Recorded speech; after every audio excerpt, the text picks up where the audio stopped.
학업 성적이 낮다고 모두 학습장애는 아닙니다. 네. 평균보다 낮은 지능으로 인하여 모든 영역에 있어 교육 수준이 늦어지는 경우에는 학습 지체라 하고요. 지적 능력은 정상이지만 ADHD 같은 행동장애, 불안, 우울증 같은 정서적인 문제, 가족 불화, 부모 갈등 같은 환경적 문제, 교육 기회 부족 등으로 인해서 자기 능력을 발휘하지 못하는 경우는 학습 부진이라고 합니다. 즉 학습장애는 학습의 어려움이 지적 발달 장애나 전반적 발달 지연, 청각장애나 시각장애 또는 신경학적 장애나 운동장애에 의한 것이 아니어야 하고요. 경제적, 환경적으로 불리한 조건이나 만성적인 무단결석, 교육의 부족과 같은 일반적인 외부 요인에 의한 것이 아니어야 합니다. 학습장애의 원인에 있어서는 읽기장애는 관련된 유전자가 알려진 만큼 유전적 요인이 확실합니다.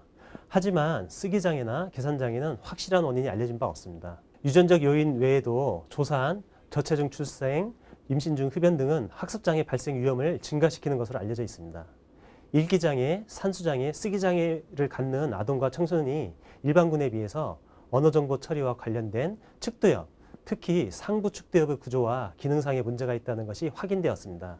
이 부위와 연결망을 형성하고 있는 두정엽, 후두엽, 손해의 일부 부위도 구조 및 기능상의 결함이 있는 것으로 알려져 있으며 전두엽의 일부도 영향이 있는 것으로 확인되고 있습니다.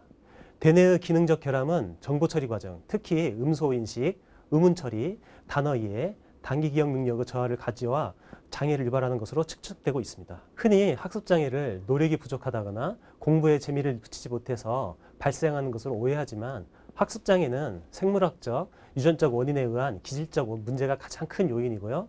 2차적으로는 학습 능력 저하에 따라서 자극이 부족해지므로 학습을 담당하는 대뇌신경계의 성장 발달이 미약해서 악화되게 됩니다. 난독증의 가족력과 부모 읽기, 쓰기 능력은 자녀의 읽기, 쓰기 문제나 학습장애를 예측할 수 있게 하는데 이는 유전적 요인과 환경적 요인이 학습장애에 복합적인 영향을 끼친다는 것을 의미합니다.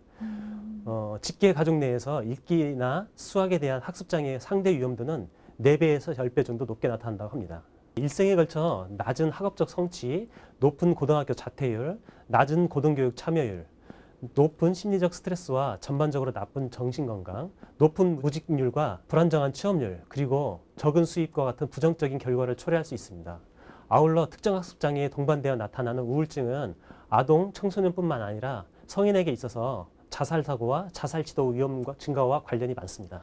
일반적인 의미의 학습장애, 즉 학습부진의 경우에는 문제를 초래한 ADHD, 불안장애, 우울장애, 환경적 문제가 해소되고 적절한 교육 기회가 주어진다면 학업 수행 능력이 정상화될 수 있습니다. 하지만 의학적 범주의 전형적인 특정 학습장애에 의한 읽기장애, 쓰기장애, 계산장애 등은 불행히도 성인기까지 지속됩니다. 그러므로 치료의 목적은 학습장애로 인한 능력 제한을 줄여주고 흔히 동반되는 불안장애, 우울장애 등을 관리해서 정상적인 활동이 가능하도록 하는 것입니다. 예를 들면 책을 직접 읽는 대신에 글과 말로 변환해주는 소프트웨어, 오디오북, 시청각 미디어를 활용하는 등의 방법도 그 하나가 될 수 있는데요. 이와 같은 사회적 지원과 정서적 지지는 학습장애 환자의 정신건강을 유지하는 데 많은 도움이 됩니다.